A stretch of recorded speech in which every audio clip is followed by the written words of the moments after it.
ఆదివారము సెలవు దినం. 6 రోజులు కష్టపడి పనిచేసి సెలవు తీసుకుని సంతోషంతో ఆనందంతో పిల్లలతోటి, స్నేహితులతోటి, బంధుమిత్రులతోటి షికారులని, పార్కులని ఇట్లాగా వెళ్తూ ఉంటారు. కానీ మనకి ఆదివారం వచ్చిందంటే మనకి ఒక సంతోషం ఉంది. ఎందుకని దేవుని సన్నిధిలో గడిపే సంతోషం. ఆయన ఆరాధించడం ద్వారా మన జీవితాల్లో ఆనందం పొందుకుంటాం. ఆయన వాక్యం ధ్యానించడం ద్వారా మనము సంతోషిస్తాం, ఉల్లాసిస్తాం, ఆశీర్వాదాలు పొందుకుంటాం. మంచిది. ప్రభు అన్నాడు కదా, సృష్టిని మానవుడితోటి 6 రోజులు కలగజేసి 7వ రోజున విశ్రాంతి తీసుకున్నాడు. మీరు 6 రోజులు కష్టపడి పనిచేసి నీతిగా నిజాయితీగా బ్రతుకుతూ 7వ దినమున నా విశ్రాంతి దినమున నా సన్నిధికి రమ్మన్నాడు.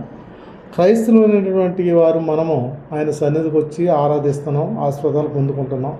దాన్ని బట్టి దేవునికి స్తోత్రం కలుగును గాక. అయితే మనకు ఆదివారం అనేది క్రైస్తవుడిగా మనం అనుకుంటే పదం ఏంటంటే పునరుద్ధాన దినం. లోకంలో ఈరోజు అందరికీ ఆదివారము, క్రైస్తవులైన మనకి పునరుద్ధాన దినము. పునరుద్ధాన దినం అంటే తెలిసింది కదా, చనిపోయి తిరిగి లేచుట. ఈ భూమి మీద ఎవరో కూడా ఇంతవరకు కూడా చరిత్రలో చనిపోయి తిరిగి లేచినటువంటి వారు ఎవరు లేరు, యేసయ్య ఒక్కరే. కాబట్టి ఈ పునరుద్ధానం లేనిచో యేసుప్రభు మానవుడుగా వచ్చాడు, మానవుడిగా జీవించాడు, మానవుడిగా చచ్చిపోయాడు. తిరిగి లేకపోతే అంటే పునరుద్ధానుడు అవ్వకపోతే పరిస్థితి ఏమిటి అనేది మనం ఆలోచిస్తే మనకి మానవుడు సంఖ్య 6 రోజున చేయబడ్డాడు. కాబట్టి 6 విషయాలు మీకు గుర్తు చేయాలనుకుంటున్నాను. ఏమిటంటే అది పునరుద్ధానం లేనిసో సువార్త వ్యర్థమవుతుంది. అంటే యేసుక్రీస్తు గురించి ప్రకటించడం వ్యర్థమే. అవునంటారు కాదంటారా?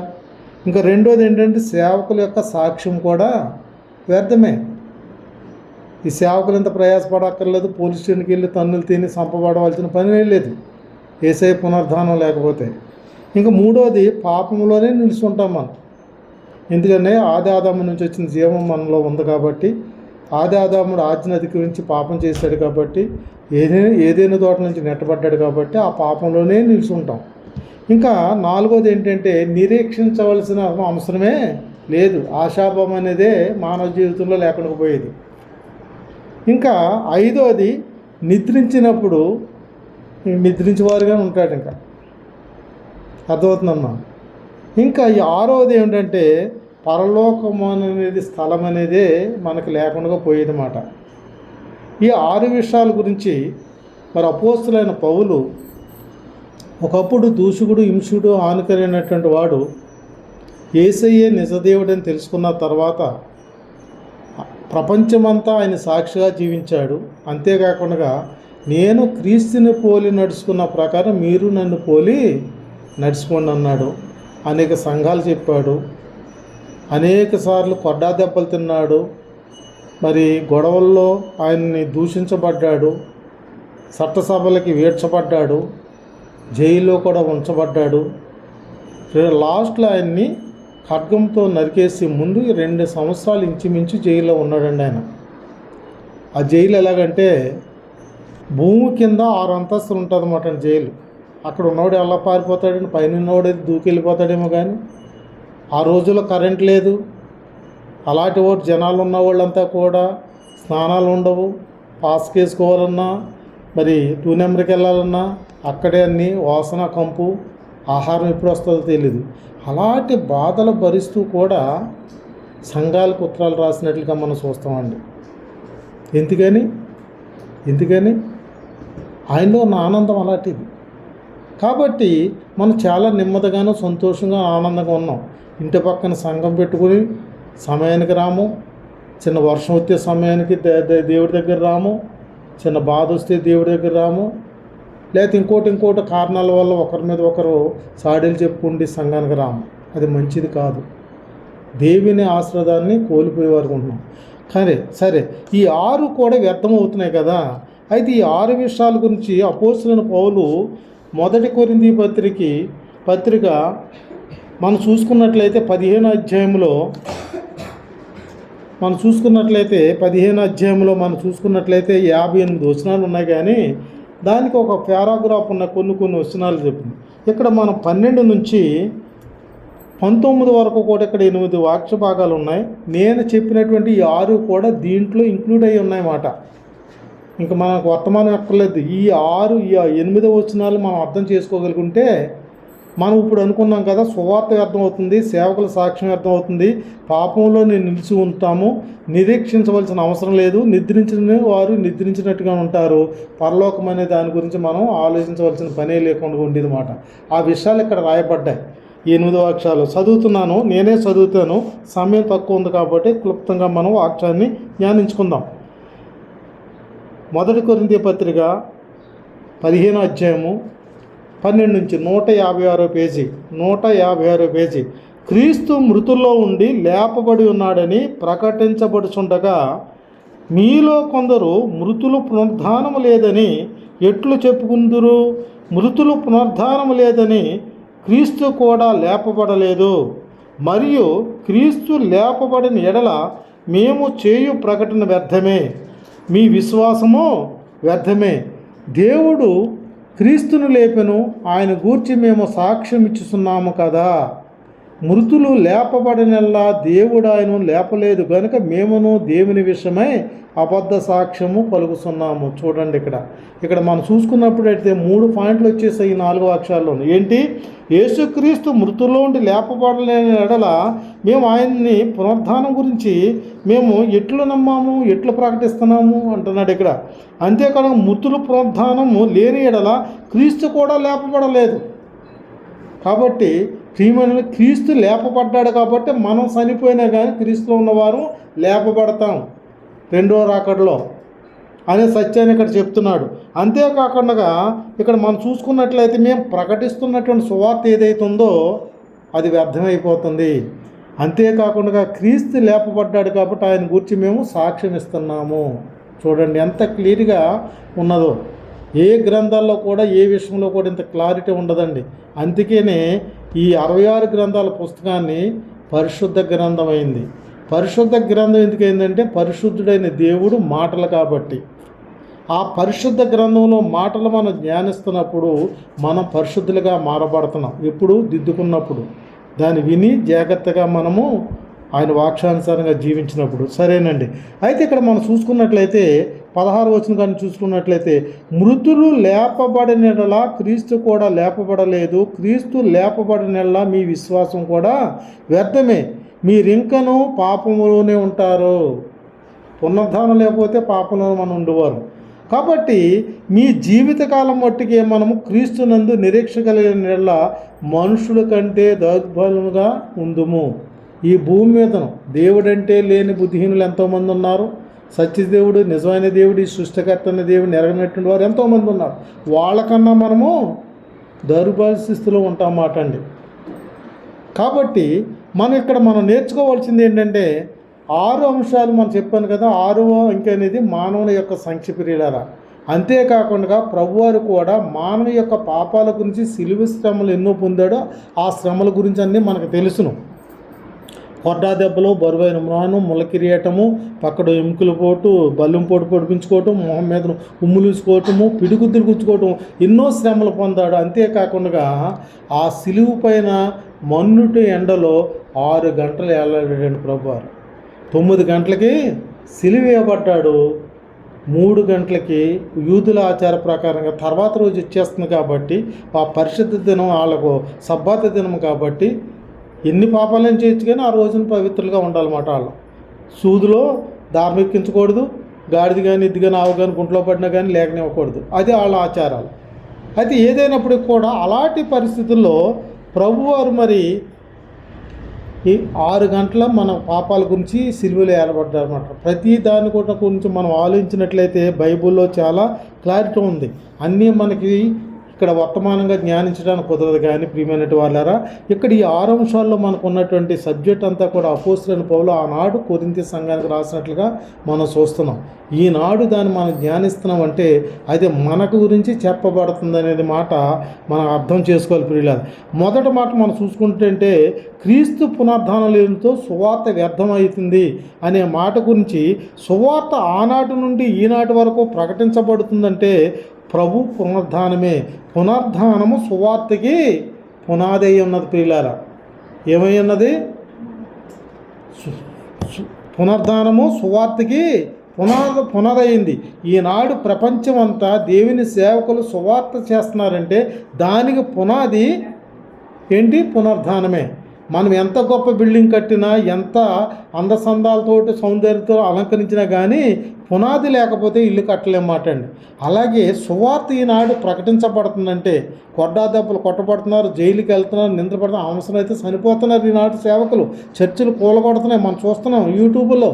అయినప్పటికి కూడా దేవునికి సాక్షులుగా ఈనాడు సేవకులు ఉంటున్నారంటే దానికి ఏంటి కారణం అంటే ఆ సువార్తకు పునాది ఏంటంటే పునరుద్ధానమే ప్రియమైనటువంటి వాళ్ళారా. అందుకని ఇక్కడ మన 12వ వచనంలో మనం చూసుకున్నాం ఇవన్నీ.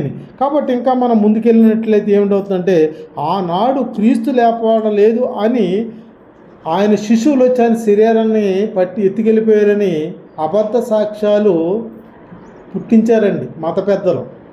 అందుకే కొరింథీ సంఘంలో గలిబీలు ఉందని కానీ సంఘంగా ఏర్పడ్డారు, ఆయన ఆరాధిస్తున్నారు, ఆయనే దేవుడని నమ్మారు. అయినప్పుడు కూడా వాళ్ళు కొంతమంది కొన్ని సందేహాలు ఉన్నాయి. ఎందుకని ఆనాడు మత పెద్దతలో యేసుక్రీస్తు శిశువుని శరీరాన్ని పట్టుకెళ్ళిపోయారు, ఆయన తిరిగి లేవలేదు. ఎందుకంటే ఆయన దేవుడని నమ్మిన వారిని నమ్మకుండా దేవుడు కాదని చెప్పడం కోసం అన్నమాట అబద్ధ సాక్ష్యాలు చెప్పారన్నమాట. అందుకని ఆయన పునరుద్ధానం లేదు, లేకపోతే మేము చెప్తున్న సాక్ష్యము, మేము ప్రకటిస్తున్న సువార్త అది అబద్ధమే అని చెప్తున్నాను మాట ప్రియమైనటువంటి వాళ్ళారా. అందుకని సువార్త అనేది ఎందుకు వ్యర్థం కాలేదంటే ఆయన పునరుద్ధానుడు అయ్యాడు కాబట్టి, ఆయనకి మేము సాక్షులుగా ఉన్నాం కాబట్టి అది సువార్తకి పునాది అయి ఉన్నది కాబట్టి పునరుద్ధాన దినము మేము ప్రకటిస్తున్నాము అంటున్నాడు ప్రియమైనటువంటి వాళ్ళారా అపోస్తలుడైన పౌలు.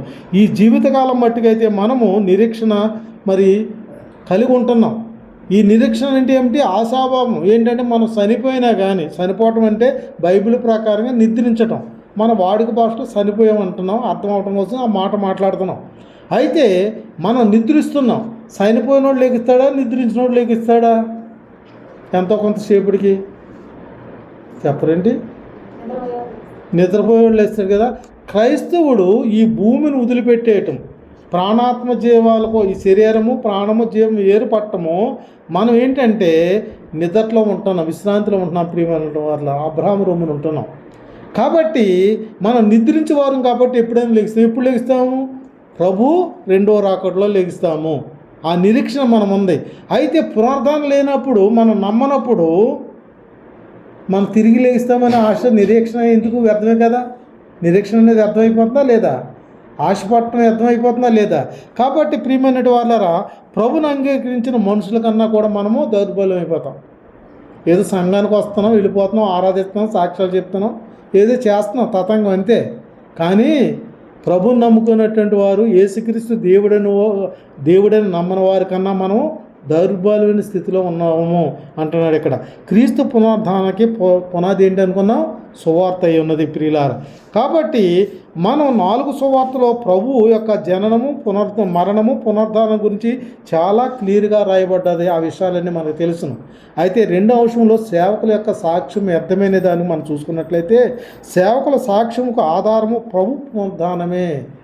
ఆనాడు అపోస్తలులైన పౌలు, ఆనాడు మేడగదిలో ప్రార్థన చేస్తున్న 120 మంది కూడా అక్కడ ఉన్నారు కదా, వీళ్ళంతా కూడా ప్రభుని వెంబడించేటటువంటి వారుగా ఉన్నారు కాబట్టి ఆయన మరణము, పునరుద్ధానము కళ్ళారా చూశారు.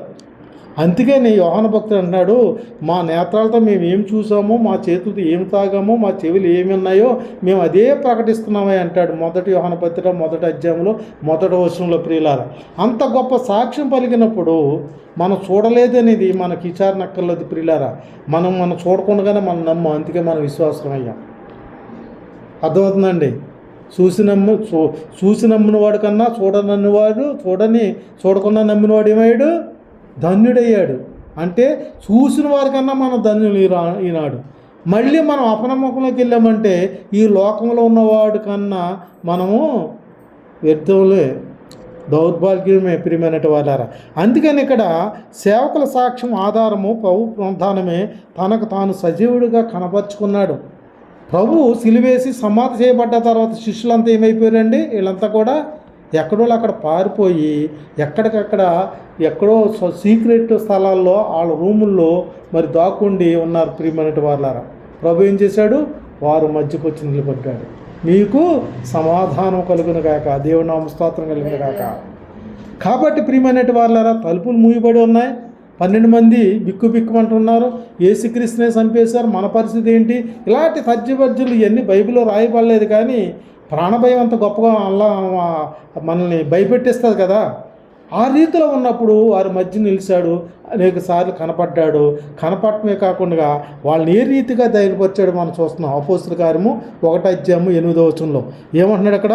అయినను పరిశుద్ధాత్మ మీ మీదకి వచ్చినప్పుడు మీరు శక్తి నందురు గనుక మీరు యెరూషలేములోను యూదయ సమరయ దేశములంతటను బూదిగంతముల వరకు నాకు సాక్షులై ఉండండి చెప్పాడు. దేవుని నామస్తోత్రం కనుక ఎవరికి సాక్షులై ఉన్నాడు? నాకు సాక్షులై ఉండండి. ఎక్కడి వరకును? యూదయ సమరయ బూదిగంతం వరకు కూడా. అందుకే లాస్ట్లో కూడా ఏమంటాడు ప్రభువారు? పునరుద్ధరణ లేచిన తర్వాత మార్కు సువార్త 16వ అధ్యాయంలో 15 వచనంలో సర్వ సృష్టికి వెళ్ళి సువార్త ప్రకటించండి, నమ్మునోడు రక్షించబడతాడు, నమ్మనవాడికి శిక్ష విధించబడుతుంది. మనం సువార్త ప్రకటించడమే, ఆయన సాక్షులుగా మనం జీవించడమే. సాక్షులుగా జీవించడం అంటే ఏంటి? ఆయన సాక్షులుగా అంటే ఏంటి? హతసాక్షులు అయిపోవటం, చనిపోవటం ఆయన సేవలో. అందుకే పౌలు అంటాడు, నేను బ్రతుకుట క్రీస్తు, సావైతే నాకు లాభం. చూడండి, ఎందుకు లాభం? ఈ భూమి మీద ఎంతకాలం బ్రతికినా 66-70 సంవత్సరాలు బ్రతికినా మన జీవితం అంతే. అంతకన్నా ఎక్కువ బ్రతికినా మనం ఆయాసం, మన పనులు మనం చేసుకోలేం. అయితే మన ప్రభులో ఆ పునరుద్ధరణ అయిన దేవుడు మళ్ళీ 2వ రాకల్లో వస్తున్నాడు కదా. 1000 సంవత్సరాల పరిపాలనలో మన క్రియలు మంచివి అయితే ఆయనతో ఏలి వరకు ఉంటున్నాం. అప్పుడు లేకపోతున్నాం మాట్లాడండి. విశ్రాంతి నుంచి మనము ఆయన సన్నిధి చేరుతున్నాం ప్రియులారా. అంత క్లియర్గా ఉంటుంది ఇక్కడ. అందుకని ఇక్కడ ఏమంటున్నాడంటే మీరు శక్తిని అందుతారు. ఏంటి శక్తి? పరిశుద్ధాత్మ అనే శక్తి పొందుతారు. మనం కూడా తండ్రి కుమార పరిశుద్ధాత్మైన కానీ యేసుక్రీస్తే కాబట్టి యేసుక్రీస్తు నామములో కానీ మనం బాప్తిసం తీసుకున్న తర్వాత పరిశుద్ధాత్మ అనే వరాన్ని మనం పొందుకున్నాం ప్రియులారా. అపోస్తలుల కార్యం 2వ అధ్యాయం 38 వచనంలో చాలా క్లియర్గా రాయబడ్డది. ఆనాడు 3,000 మందికి యోహాను పేతురు బాప్తిసం ఇచ్చున్నారు.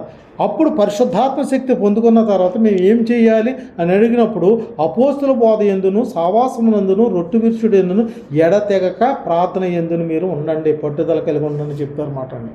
అపోస్తులు అంటే ఎవరు? ఆయన శిష్యులు. అపోస్తులు అనగా ఎవరు? దేవునికి భూమి మీద నరులకి మధ్యవర్తి అయి ఉన్నారు ప్రియులారా.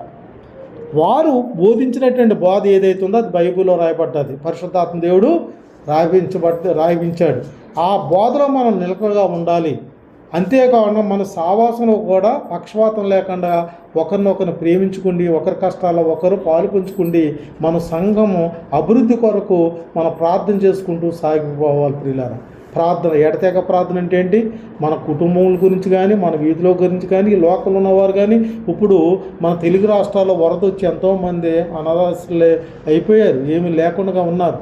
మేము కూడా నిన్న పాస్టల్ కౌన్సిలింగ్కి కూడా మనం కూడా ఏమైనా వెళ్ళి సాయం చేయాలా, ఎలాగెళ్ళాలి అని ఆలోచించుకున్నమాట అండి. ఎంతోమంది సేవకులు ఇప్పుడే కొన్ని లక్షల కోట్ల రూపాయలు ఖర్చు పెట్టి చేస్తూ ఉన్నారు. కాబట్టి ఏదైనప్పుడు కూడా ఇది ఎక్కడి నుంచి వచ్చింది? ప్రేమ లేనివాడు నావాడు కాదన్నాడు యేసయ్య. అందుకని ఆ ప్రేమ కలిగి వాళ్ళు ఎవరైనా మన బంధువులా, మన స్నేహితులా, మన ప్రాంతం వారా? కాదే. కాబట్టి క్రీస్తు ప్రేమ అట్లా నడిపిస్తున్న ప్రియమైనటువంటి వాళ్ళారా.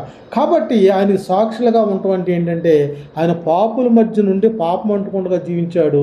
మనం కూడా పాపుల మధ్యన మనం ఉన్నాము. ఆ పరిశుద్ధను కాపాడుకోవాలంటే పాపం ముట్టుకోకుండా మనం ఉండాలి. అది ఎడతెగ ప్రార్థనకున్న శక్తి ఏంటంటే మన పాపంలో మనము వెళ్ళలేము.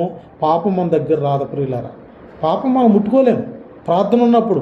ప్రార్థన జీవితం లేనప్పుడు పాపంలోకి వెళ్ళిపోతాం సులువుగా. అది ఏ పాపం అయినా అవ్వచ్చు, అసూయ అవ్వచ్చు, నేత్రాస, జీవటం, శరీర కోరికలు కదా, దాంట్లో చాలా పెద్ద లిస్ట్ ఉంది. పాపంలో పడిపోయే పరిస్థితులను ప్రియులారా. ప్రభు యొక్క పునరుద్ధానం గురించి మనం చూసుకున్నట్లయితే సజీవ సాక్షులు అంటే ఏంటంటే ఆయన గురించి చనిపోవటం అనేది మాట బైబిల్లో చాలా క్లియర్గా ఉంది. ఆయనకి సాక్షులుగా ఉండటం ఏంటంటే ఆయన గురించి చనిపోవటానికైనా సరే వెనక అడిగేయకూడదు. అవసరమైతే ఆయన చిత్తమైతే చనిపోతాం.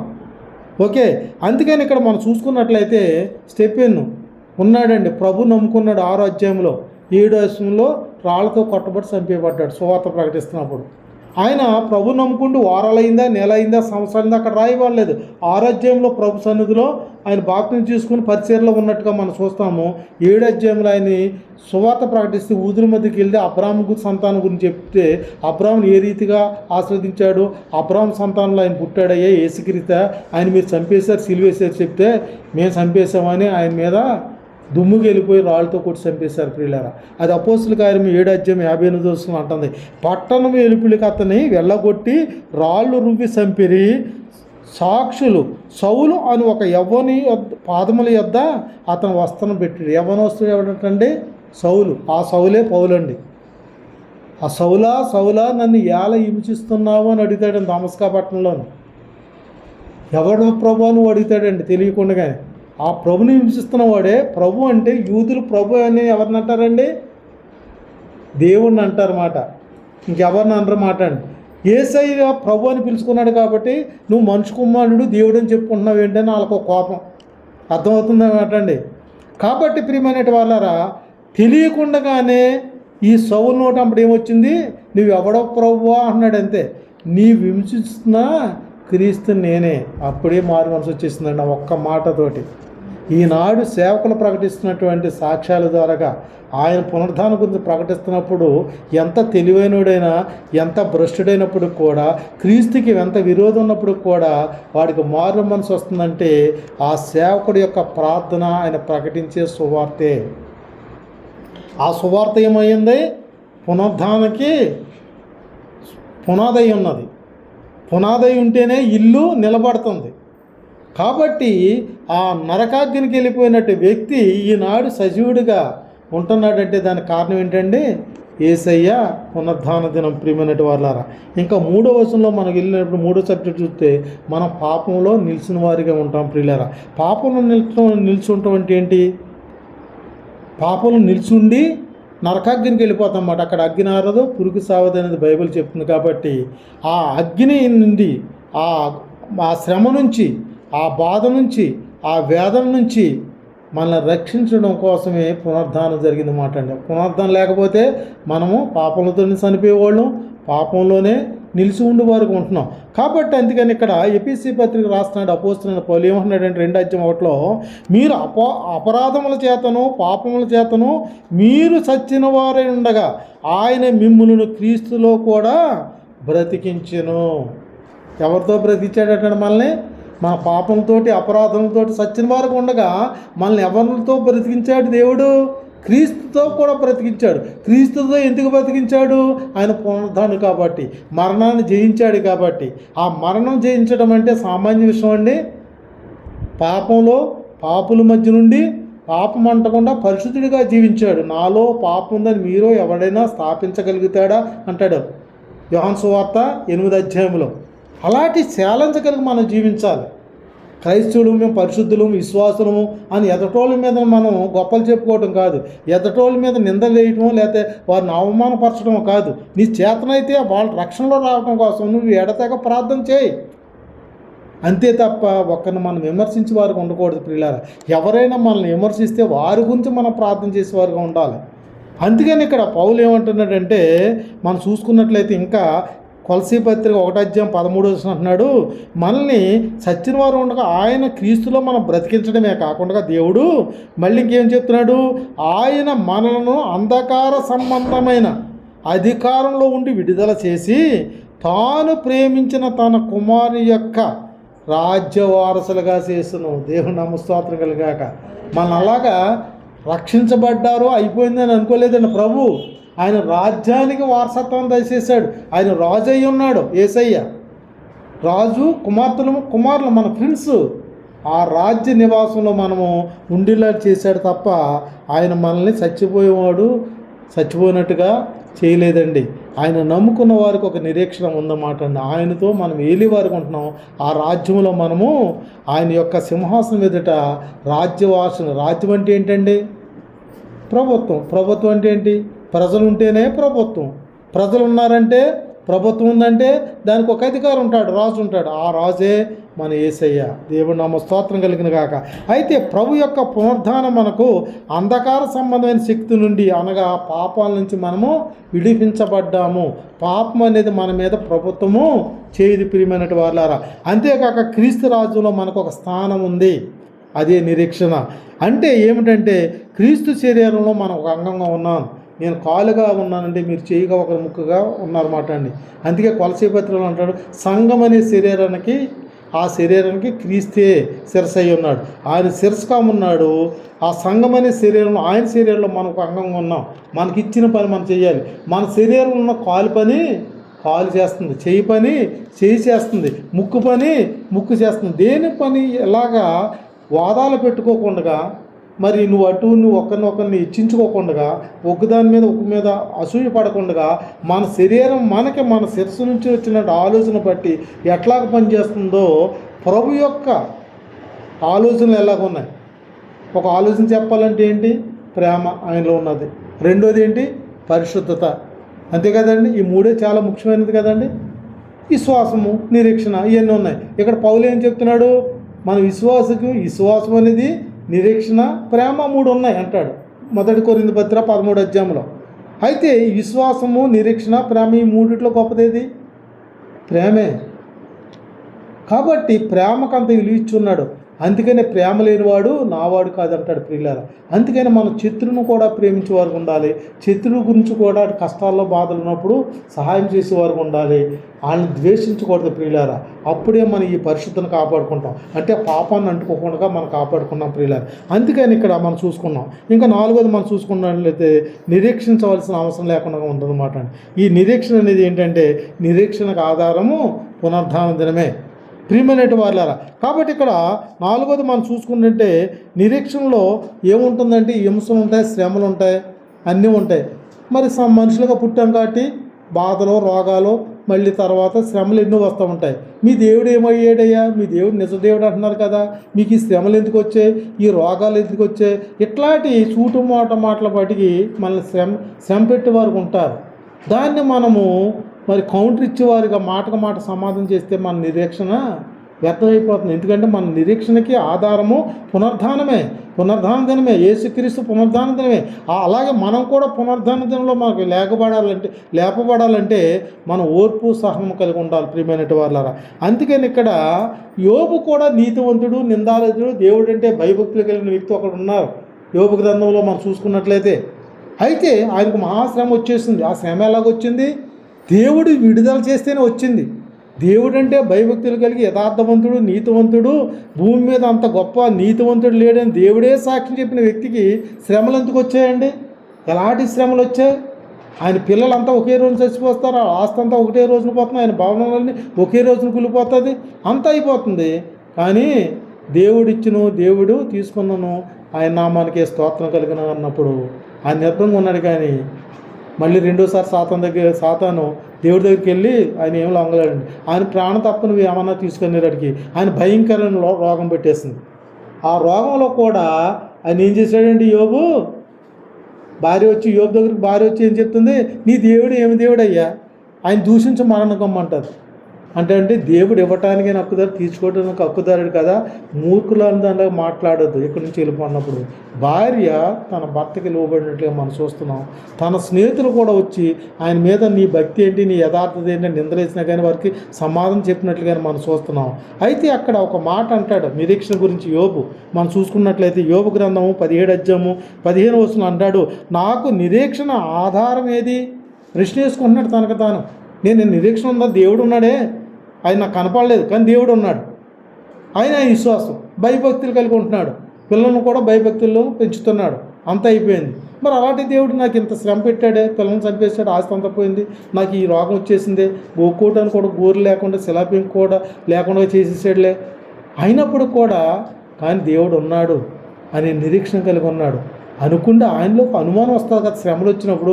నేను దేవుడి దగ్గర ఇందాక అయ్యగారు చెప్పినప్పుడు దేవుడికి 24 గంటలు 2 గంటల 40 నిమిషాలు సమయం ఇస్తున్నాను, బైబిల్ చదువుతున్నాను, ప్రార్థన చేస్తున్నాను, కానుకిస్తున్నాను, సమయానికి సంఘానికి వెళ్తున్నాను, ఇవన్నీ చేస్తున్నాను, నాకు ఈ రోగం ఎందుకు వచ్చిందని అనుకుంటే వస్తుంది బాధల్లో. అలాగే యోబు కూడా వచ్చింది మాట. ఏమన్నాడు? నాకు నిరీక్షణకు ఆధారం ఏది అనుకుంటున్నాడు. అంతేకాదు నా నిరీక్షణకి ఎవరికి కనపడుతుంది? ఎవరు కనపడుతుందండి? ఎవరి భక్తి వాళ్ళదే, ఎవరి నిరీక్షణ వారిదే, ఎవరి నీతి కార్యాలు అయ్యే అవుతుందండి. నా నీతి కార్యాలు బట్టి మీరు, మీ నీతి కార్యాలు బట్టి నేను ప్రభు సన్నిధిలో ఉండలేమండి. ఎవరి నీతి వారిదే, ఎవరి నిరీక్షణ వారిదే. ప్రియులారా, సంఘంగా మనం సమాజంగా కూడుకోవాల్సింది ఒక ఆదివారం కూడుకుంటున్నాం, మిగతా రోజులు లోకంలో ఉంటున్నాం. ఈ 6 రోజులు కూడా మన నిరీక్షణ మనం కాపాడుకుంటూ నీతి మార్గంలో మనం జీవించే వారికి ఉండాలి తప్ప మన లోకం వైపు చూడకూడదు మాట అండి. అందుకని దేవుడు ఇక్కడ ఏం చేశాడంటే ఆయన శ్రమలు పొందక ముందు నా శరీరము నా రక్తం అని చెప్పాడు మాట అండి. ఆయన నలగొట్టబడినటువంటి శరీరాన్ని పట్టుకోండి, ఒక పాత్రను పట్టుకోండి, రొట్టెను పట్టుకోండి, ఇది నా శరీరము. ఒక పాత్రను పట్టుకుని ఏం చేయడు, ఇది కొత్త నిబంధన చిందించలేనటువంటి రక్తం అంటాడు ద్రాక్షారసాన్ని. ఎందుకని? పరీక్షించుకోవటం కోసం మనకి ఒక పరీక్ష మనకు ఉంది. ఆ పరీక్షలో నెగ్గాలి ప్రియమైనటువంటి వాళ్ళారా. అందుకని మనకు కీర్తనాకారుడు కూడా చూసినట్లయితే కీర్తన గ్రంథం 62 అధ్యాయము 5వ వచనం మనం చూసుకుంటే, నా ప్రాణమా దేవుని నమ్ముకొని మౌనుగా ఉండకము, ఆయన వలన నాకు నిరీక్షణ కలుగుతున్నది. దేవుణ్ణి నమ్మేసుకున్నానండి, నా పాపాలు పోయండి, నేను పరిశుద్ధనండి, చాలా నీతిగా జీవిస్తున్నానండి, నేను ఎడతెగ ప్రార్థన చేస్తున్నానండి, నేను బైబిల్ చదువుతున్నానండి, ఏ సినిమాలు శిఖార్లకి సీరియల్ చూడలేదండి, ఎవరితో గొడవలు పెట్టుకోవట్లేదండి అనుకుంటే సరిపోదండి. సంఘానికి రావాలి, సేవకులు చెప్పిన మాటలు వినాలి. అందరం అప్పుడే కదా 3000 మంది బాప్తిసం తీసుకున్నప్పుడు చెప్పిన మాట ఏంటి? మేము ఏం చేయాలని అడిగారు. ఎందుకంటే తెలియక అడిగారు, చెప్పారు, అలా పాటించారు. ఇప్పుడు మనం పాటించడానికి ఒక సేవకుని ఇచ్చాడు, సంఘాన్ని ఇచ్చాడు. ఎందుకని? అపోస్తుల బోధ గురించి, సావాసం నందు, రొట్టె విడుచుడు యందు, ఎడతెగ ప్రార్థన యందు మనకు సంఘాన్ని దేవుడు ఇచ్చాడు. ఆ సంఘం శరీరమై ఉంది. ఆ శరీరంలో మనం ఒక అంగంగా ఉన్నాం ప్రియులారా. అందుకని ఇక్కడ నా ప్రాణం ఆ దేవుడిని నమ్ముకుని మౌనుగా మనం ఉండకూడదు ప్రియులారా. సేవకుడికి సహకారులుగా ఉండాలి. ఆయన సువార్త ప్రకటిస్తే సువార్త పరిచయలో మనం పాల్గొవాలి. ఆయన ఎక్కడికైనా వెళ్తుంటే దేవుని పని మీద ఆయనకు మన సహకారులుగా సహాయం అందించే వరకు ఉండాలి ప్రియులారా. అందుకని మౌనుగా ఉండకూడదు, సంఘానికి సహకారులుగా ఉండాలని మనం తెలుసుకున్నాం. అందుకని ఇక్కడ ఎఫెసీ పత్రికలో 1:17 అంటున్నాడు అపోస్తలుడైన పౌలు, మరియు మీ మనోనేత్రములు వెలిగించబడినందున ఆయన మిమ్మల్ని పిలిచిన పిలుపు వలనైన నిరీక్షణ ఎట్టుదో, పరిశుద్ధులతో ఆయన స్వాస్థ్యం యొక్క మహిమైశ్వర్యం ఎట్టుదో. అంటే ఏంటి? ఆయన మనల్ని ఇంటికి పిలుచుకున్నాడు, ఇంట్లో కూర్చోవటానికి పిలుచుకోలేదు.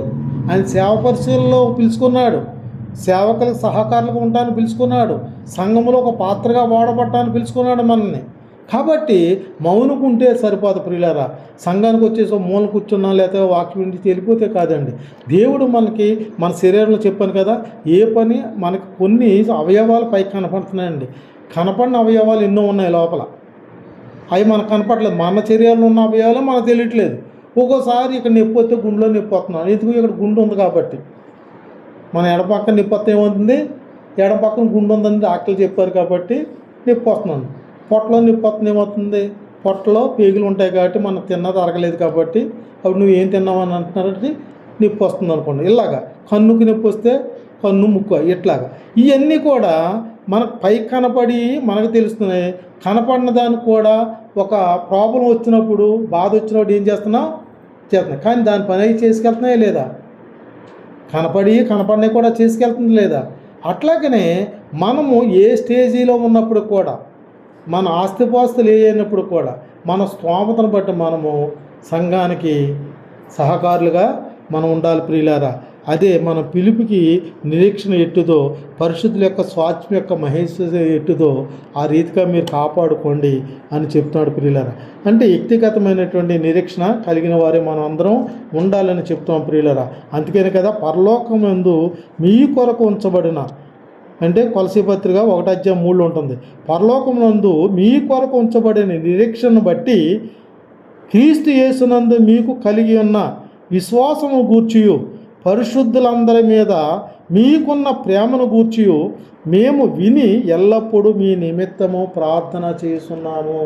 చూడండి, కొలసీ సంఘంలో వాళ్ళ సాక్ష్యాన్ని బట్టి, వారు క్రియలు, నీతి క్రియలను బట్టి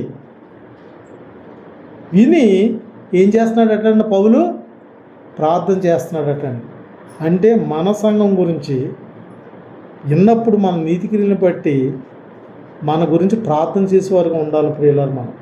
మన ప్రార్థన ప్రజలు చెయ్యి, నాకు ఈ జబ్బు వచ్చింది, రోగం వచ్చింది, మనం అడగటం కాదు, మన నీతి క్రియలను బట్టి మనము జీవిస్తుంటే ఎదట పాస్టర్లు కానీ, ఇక్కడికి వచ్చి వాక్యం చెప్పిన పాస్టర్లు కానీ, లేకపోతే ఇక్కడున్న సేవకుడు కానీ, ఇంకో సంఘానికి వెళ్ళినప్పుడు కానీ మన గురించి ఏం చెప్తాడంటే సాక్ష్యం చెప్తారు.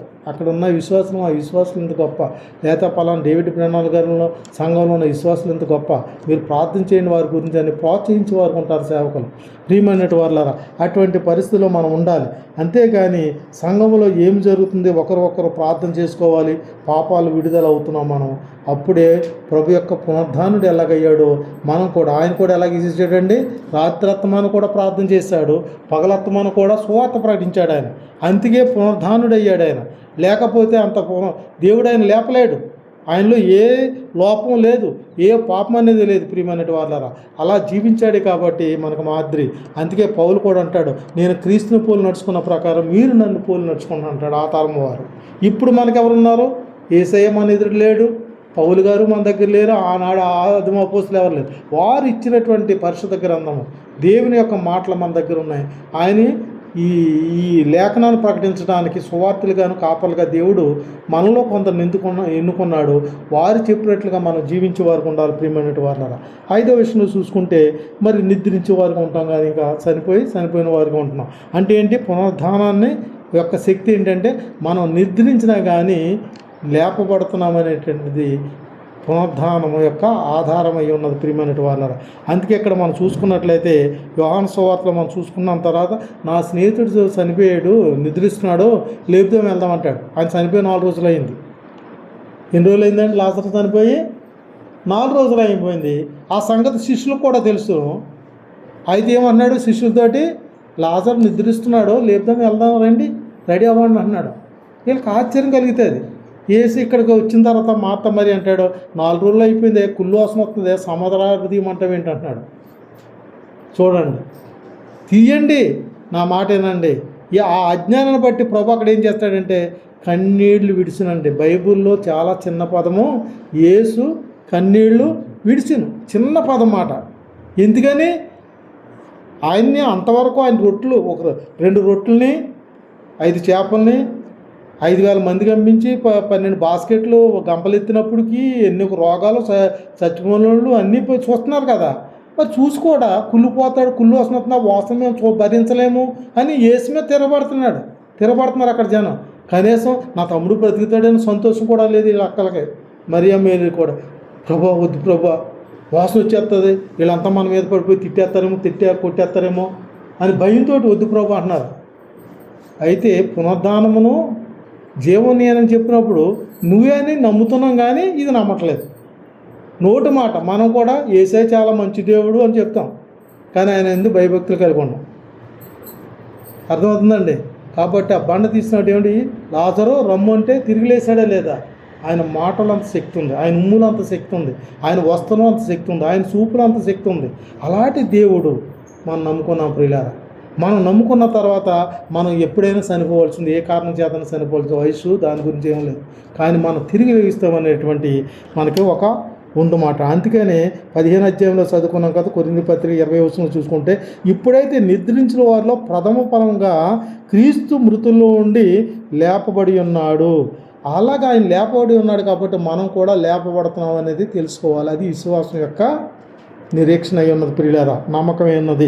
అందుకనే దశలోని పత్రిక మొదటి పత్రిక 4:14 అన్నాడు, యేసు మృతి పొంది తిరిగి లేచినని మనము నమ్మిన యెడల అదే ప్రకారము యేసు నందు నిద్రించిన వారిని దేవుడు ఆయనతో కూడా ఎంటబెట్టుకుంటూ వస్తాడు. ఎంత క్లియర్గా చెప్పాడండి. మొదట ఆయనతోటి ప్రభు రాకల్లో మనం ఇక్కడ ఉన్నాం, సజీవులుగా ఉన్నామంటే ఆయనతో పాటు ఎమ్మడిచ్చే వారికి ఉంటాం. తర్వాత నిద్రించే వారు ఎవరున్నారో వారు లేపబడతారు ప్రియులారా. అంత క్లియర్గా మనకు వాక్యంలో ఉంది. 15వ వచనం చూసుకున్నట్లయితే, మేము ప్రభు మాటను బట్టి మీతో చెప్పినది ఏమనగా, ప్రభు రాకడ వరకును సజీవులమై నిలిచి ఉండు మనము నిద్రించిన వారికంటే ముందుగా ఆయన సన్నిధికి చేరతాం. చెప్పాను కదా, నిద్రించిన వారికన్నా సజీవులకు ఉన్నప్పుడు ఆయన సన్నిధికి వెళ్ళిపోతున్నాం. కాబట్టి ప్రియమైన వారలారా, ఆయన రాకడ గురించి ఇంకో మాట చెప్తున్నాడు పేతురు కూడా 2వ పత్రిక 3:4లో, ఆయన రాకడను గూర్చి వాగ్దానం ఏమాయను, పితరులు నిద్రించిది మొదలుకొని సమస్తమును సృష్టి ఆరంభము నున్నట్లే నిలిచి ఉన్నది అని చెప్పుదురని మొదట మీరు తెలుసుకున్నారు. వాక్యం ఎన్ని రకాలకైనా అంటారు. మీ ప్రభు వస్తానన్నాడు, ఏమయ్యాడు అంటాడు. కానీ ఆయన ఇప్పుడు వస్తానన్నాడు, దొంగ వలే వస్తాడు. దొంగ ఇప్పుడు వస్తాడండి, చచ్చిపోతాడా? ఆయన రాకడ ఉంది. మళ్ళీ నోహవ కాలంలో గురించి కూడా చెప్పాడు, తినుతూ తాగుతూ విగ్రహం చేసుకున్న సమయంలో వస్తానంటున్నాడు. ఇప్పుడు అదే జరుగుతుంది, రాకడ సమయం అవుతుంది మాట్లాడి. కాబట్టి ఇవన్నీ దాని గురించి మనం ఆలోచించవలసిన పని లేదు. కానీ ప్రియులారా, ఇంకా 6వది మనం చూసుకుంటూ ముగించుకున్నాం. పరలోకంలో మనం ఉంటున్నామంటే ఆయన పునరుద్ధానం లేకపోతే పరలోక స్థితి అనేది మనకి ఆలోచించవలసిన పని లేదు, మాట్లాడుకోవాల్సిన పని లేదు. పునరుద్ధానం వల్లనే మనకు పరలోకంలో ఉంటున్నాం అనే యొక్క నిరీక్షణ కలిగి ఉన్నాం. కాబట్టి ఆ వాక్య భాగాన్ని మనం చూసుకుని ముగించుకుందాం. ప్రియులారా, కీర్తన గ్రంథము 51:5 అన్నాడు, నేను పాపంలో పుట్టినవాడు, పాపంలో నా తల్లి నన్ను గర్భము ధరించింది అంటున్నాడు. ప్రియుల, ఎందుకని ఈ పాపం గురించి దావీదుకి ఎప్పుడు తెలిసింది? ఆయన ఒక పాపం చేశాడు కాబట్టి నాతానేలు ప్రవక్త ఆయన దగ్గర పంపించి ఒక ఉపమాన రీతిలో చెప్పిన తర్వాతను ఆయన పాపాన్ని గ్రహించాడు మాట అండి. అప్పటి వరకు కూడా అది ఆయనకి పాపం అనిపించలేదు. వ్యభిచారం చేశాడు, అది కప్పిపుచ్చుకోవడానికి తన భర్తను చంపించేశాడు, అది పాపం అనిపించలేదు ఆయనకి. ఒక వ్యక్తి వచ్చి చెప్పినప్పుడు, నాతాను ప్రవక్త చెప్పినప్పుడు అది పాపం అని తెలిసింది ఆయనకి. అప్పుడు తెలిసి పశ్చాత్తాపడ్డాడు. ప్రియులారా, మనం కూడా సంఘానికి ఎందుకు రావాలంటే, రక్షణ పొందాం, నేను ఇంట్లో భక్తి చేసేసుకుంటున్నాను, చాలా యథార్థంగా ఉంటే సరిపోదు. ఇందాక అనుకున్నట్లు అన్నీ పాటించాలి. ఆయన సన్నిధికి వచ్చినప్పుడు పరిశుద్ధాత్మ దేవుడు నాలో ఏ పాపంతో సేవకుడి ద్వారా వాక్యం ద్వారా చూపెడతాడు. ప్రియులారా, నేను ఎంత బైబిల్ చదివేసినా కానీ అది నాకు మనోనేతను గుడ్డితనం చేస్తా సాతానుడు. ఒక సేవకుడు ప్రకటించినప్పుడు ఏమవుతుందంటే, ఆ వాక్యం ద్వారా నాలో పాపము బయటపడబడుతుంది. అప్పుడు నేను ఏం చేస్తాను, దేవుడి సన్నిధిలో నేను కన్నీళ్ళు కార్చి ఆ పాపాన్ని ఒప్పుకుంటున్నాను. మీ పాపం మీరు ఒప్పుకునేటలా దేవుడు నమ్మదగినవాడు, నీతివంతుడు కనుక మీ పాపంలో క్షమించబడతాయని అడిగినప్పుడు అని 1 యోహాను పత్రిక 1:9 రాబడుతుంది. ఎందుకు సంఘానికి రావాలి అని అంటే, దైవజనులు చెప్పిన వాక్యాన్ని మనం వినటం కోసం. ఆ వాక్యం విన్నప్పుడు మనలో ఏమవుతుందంటే, మన తెలియనటువంటి పాపం, ఇది పాపం కాదనుకుని మనం చేసిన పాపాన్ని వాక్యం ద్వారా వాక్యం అనగా దేవుడు మనల్ని భయపరుస్తాడు. కాబట్టి దానప్పుడు మనకు పశ్చాత్తాపడుతుంది. కాబట్టి ఆ పశ్చాత్తాపం ద్వారా మన పాపాలను ఒప్పుకుంటున్నాం. కాబట్టి పాపం తీసివేయబడుతుంది. కాబట్టి మన పరిశుద్ధతనే కాపాడుకునే వారికి ఉంటాం ప్రియులారా. అందుకని ఇక్కడ ఏమంటున్నాడు, ఏ భేదం లేదు, అందరూ పాపం చేసి దేవుడు అనుగ్రహించి మహిమను పొందలేకపోతున్నారని పౌలు రోమపత్రిక 3:21 చెప్తున్నాడు. పాపానికి ఏ భేదం లేదు, అది చిన్నదా పెద్దదా. ఇక్కడ దావీదు వ్యభిచారం చేశాడు, దాన్ని కప్పుకూర్చుకోవడం తన భర్తను చంపించేశాడు, అది పెద్ద పాపం అనుకుంటున్నాం. అసూయ పాపం బైబిల్ చెప్తుంది. అసూయ అంటే ఏంటి? నాకన్నా మీరు మంచి బట్టలు వేసుకొచ్చారనుకో, అబ్బా నాకన్నా గొప్పగా బట్టలు వేసుకొచ్చారు అని నా హృదయం అనుకున్నానంటే అసూయ వచ్చిందంటే పాపమే. నరహత్య అనేది ఎక్కడ పుడుతుందంటే ప్రభువారు చెప్తారు, ఎవరు మత్తయి సువార్తలోను, ఒకడిని నీ సహోదరుని ద్రోహి అంటే ఏం చేయండి, నరహత్య చేసినంత పాపం అన్నాడు. వాడు వ్యర్థుడు అని అంటే చట్టసభకి నిన్ను పిలిచి అక్కడ నిలబెడతాను న్యాయస్థానంలో అంటాడు. అక్కడ వ్యభిచారం చేస్తే పాపం, కానీ ఒక స్త్రీ పురుషుడు కానీ పురుషుడు స్త్రీ కానీ మొహం చూపులతో చూస్తే నీ హృదయంలో వ్యభిచారం చేసినట్లే, నరకాగ్నికి వెళ్ళిపోతాం. ఈ పాపాలను ఎవరు అండి కంట్రోల్ చేసేది? చెప్పండి, ఈ పాపాలను ఎవరు కంట్రోల్ చేస్తారు? సంఘానికి వస్తే దేవుని సేవకుడు ఆయన మాటలు ప్రకటిస్తున్నప్పుడు, నువ్వు విన్నప్పుడే గ్రహించినప్పుడు, నీలో అటువంటి పాపం ఉన్నప్పుడు దేవుడి దగ్గర పశ్చాత్తాపడినప్పుడు అవి ఒప్పుకున్నప్పుడు ఏమవుతుందంటే నువ్వు పరిశుద్ధులుగా అవుతావు. ఆ పరిశుద్ధత ద్వారా నువ్వు ఏమవుతుందంటే పరలోక రాజ్యాన్ని స్వతంత్రించుకుంటావు. దేవుడి నామ స్తోత్రం కలుగును గాక. చూసారండి ఎంత క్లియర్గా ఉందో? పాపానికి ఏది లేదండి. జన్మ పాపం గురించి, కర్మ పాపం గురించి బైబిల్ చెప్తున్న సత్యాలు ఎన్నో ఉన్నాయి ప్రియులారా. అవన్నీ మాట్లాడుకోవడానికి ఇప్పుడు సమయం లేదు, కానీ ఒక మాట చెప్పేస్తున్నాం. మనం ఎన్ని నీతి కార్యాలు చేస్తూ ఉంటాం, కానీ ఒక చిన్న పాపం చేస్తే మన నీతి క్రియలన్నీ కూడా మురుగుగొడ్లు అయిపోతుంది. ఆ వాక్యం చదువుకుని మనం ముగించుకుందాం.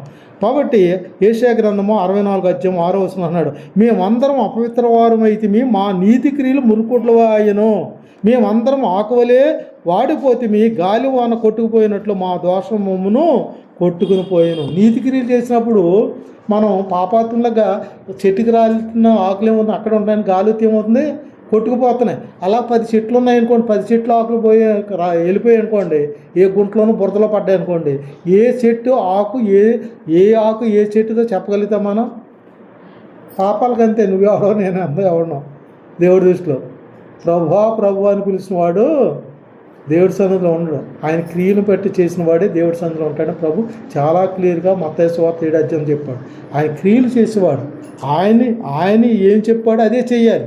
మనం చేసేసి మళ్ళీ పాపాలు చేస్తే అవి మురుగుగుడ్లు అయిపోతాయి. కాబట్టి ప్రియమైనటువంటి వాళ్ళారా, ప్రార్థన గురించి మనకు తెలుసును. పాపాన్ని దూరంగా పెడుతుంది, పాపం చేయకుండా కాపు చేస్తుంది. అందుకని ఎక్కువగా మనకి బైబిల్ చదవడం చేతకపోయినప్పుడు కూడా, చదువులేకపోయినప్పుడు కూడా ప్రార్థన అనేది చాలా ఇంపార్టెంట్. కాబట్టి అందుకే దేవుడు ఈ లోకాన్ని ఎంతగానో ప్రేమించి ఆయన ప్రియకుమారుని పంపించాడు. ఆయన పని అంతా కూడా సంపూర్ణ చేసుకుని, తండ్రి నీవు నాకు అప్పచెప్పిన పని నేను సంపూర్ణ చేసి నేను భూమి మీదను మరి మహింపరిచానని యోహాను సువార్త 17:4 అంటాడు. అంతేకాకుండా మనం ఇక్కడ ఈ లోకాకు కూడా యేసయ్య ఎందుకు వచ్చాడంటే నశించి దాన్ని ఎదుగు రక్షించడానికి ఈ లోకానికి మనుషు కుమారుడికి వచ్చాడు దేవుడు. కాబట్టి ఇలా మనం చూసుకున్నట్లయితే నేను మరి ఇక్కడ చాలా ఉంటాయి, చాలా విషయాలు ఉన్నాయి. దాన్ని అంతా కూడా వివరంలోకి వెళ్ళాలంటే సమయం లేదు. కాబట్టి మనం సమయాన్ని సద్వినియోగం చేసుకున్న ప్రియులారా. కాబట్టి ఇక్కడ ఒక విషయాన్ని నేను ముగించే ముందు ఒక విషయాన్ని గుర్తు చేస్తాను. ఫైనల్గా ఇంకా 5-6 వాక్యాలు ఉన్నాయి, కానీ నేను అవన్నీ మనకు తెలిసిన కానీ క్లుప్తంగా పునరుద్ధాన దినం అనే మాట బైబిల్లో కొత్త నిబంధనలోనే ఉంది. 33 సార్లు ఉందండి, 33 సార్లు. అది సువార్తల్లో మనం చూసుకున్నట్లయితే 13 సార్లు ఉంది. పత్రికలో చూసుకుంటే 18 సార్లు ఉంది. ప్రకటన గ్రంథము ప్రత్యక్ష గ్రంథంలో 2 సార్లు ఉంది. దీనికి నా భావన ఏంటంటే సువార్తల్లో 13 సార్లు అంటే 1+3 = 4. 4 అంటే 4 సువార్తలు 4 దిశలకి. 4 దిశలకు కూడా మనం సువార్త ప్రకటించే వారిగా ఉండాలని నేర్చుకోవాలి. అలాగనే పత్రికలో 18 సార్లు ఉంది. 1+9 1+8 = 9. అంటే 9కి ఏంటంటే బైబిల్ చెప్తున్నది 9 అంటే 9 కృపావరాలు మనకి ఇవ్వబడ్డాయి. దేవుని నామ స్తోత్రం కలిగిన గాక. ఆ కృపావరాలు తీసుకోవాలంటే 4 సువార్తలు యేసయ్య మాట్లాడిన మాటల ప్రకారం మనం జీవించినప్పుడు ఈ కృపావరాలు మనం ఏదోటి పొందుకుంటాం. ఇంకా మూడవది ప్రకటన గ్రంథంలో 2 సార్లు రాబడ్డది. ఆ 2 ఏంటంటే భూమిపైన మానవుడు జీవించే కాలం గురించి చెప్తుంది. మనం నిద్రించిన తర్వాత మన తీర్పులోకి వచ్చిన తర్వాత తీర్పు దినంలో ఆయన పునరుద్ధానంలోకి వెళ్ళటం, పరలోక రాజ్యంలోకి వెళ్ళటం అనేది పరలోక రాజ్యం అంటే ఏంటి? భూమి, పరలోక రాజ్యం 2 ఉంది. ఇంత ప్రతి లేఖనాన్ని కూడా అర్థాలు చెప్పాలంటే చాలా ఉంటాయమ్మా. ఇది మనకు బైబిల్ స్టడీ లాంటిలో ఉన్నప్పుడు నేర్చుకోగలుగుతున్నాం. ఇలా సంఘంగా మన సమయాన్ని సద్వినియోగం చేసుకోవాలంటే లేట్ అయిపోతుంది. కాబట్టి ఇప్పటికే నేను ఎక్కువ సమయం తీసుకున్నాను అనుకుంటున్నాను. సమయాన్ని ఇంకా లేఖనాలు ఉంది, సమయాన్ని సద్వినియోగం చేసుకున్నాం.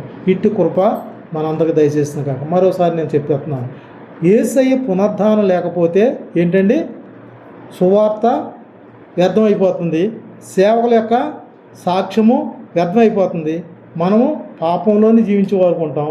సో ప్రభు యొక్క పునరుద్ధానం లేనప్పుడు నిరీక్షణ అనే అవసరం మనకి లేనే లేదు. అలాగే యేసయ్య పునరుద్ధానం లేని సో మనము నిద్రించిన వారిగానే ఉంటాం. యేసయ్య మరి పునరుద్ధానం లేకపోతే మన పరలోకం అనేది ఆలోచించవలసిన పని లేదు. కాబట్టి ఇప్పుడు మనం